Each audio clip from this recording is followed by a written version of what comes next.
Dominant stage of pteridophyte कोणती आहे तर ती आहे स्पोरोफाइट. काय म्हणतो आपण स्पोरोफाइट. मग टेरिडोफाइटची जी काही डॉमिनंट स्टेज आहे किंवा जी काही मेन स्टेज आहे ती कोणती आहे स्पोरोफाइट.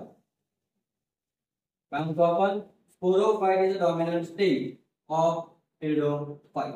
मग या स्पोरोफाइट मध्ये बघा 3 पार्ट आहेत. किती पार्ट आहेत 3 पार्ट.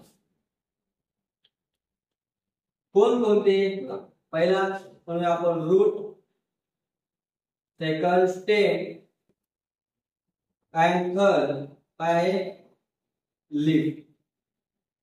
आणि या लीफ वर काय होणार आहे स्पोर्स तयार.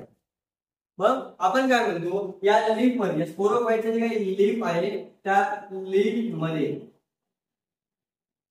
एक special type of leaf present on sporophyte. हे काय आहे स्पोरोफाइट आहे बरोबर. म्हणजे रूट्स आहे रूट हे आहे स्टेम आणि आहे लीफ.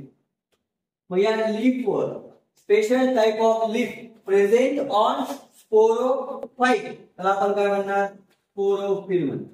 काय म्हणणार sporophyll. Special type of leaf present on sporophyte is called sporophyll. आणि या स्पोरोफिल मध्ये काय प्रेझेंट आहे स्पोरेंजिया प्रेझेंट. काय प्रेझेंट आहे स्पोरेंजिया प्रेझेंट आहे. आणि स्पोरेंजिया मध्ये काय होईल मियोसिस होईल. काय होईल मियोसिस. आणि त्या ठिकाणी काय काय होईल स्पोर्स तयार. टेरिडोफाइट मध्ये डॉमिनंट स्टेज कोणती आहे स्पोरोफाइट. आणि आल्गी आणि ब्रायोफाइट मध्ये डॉमिनंट स्टेज कोणती आहे गॅमेटोफाइट. ती कशी आहे हॅप्लॉइड. ती कशी आहे डिप्लॉइड. स्पोरोफाइट मध्ये किती part 3 part root stem leaf.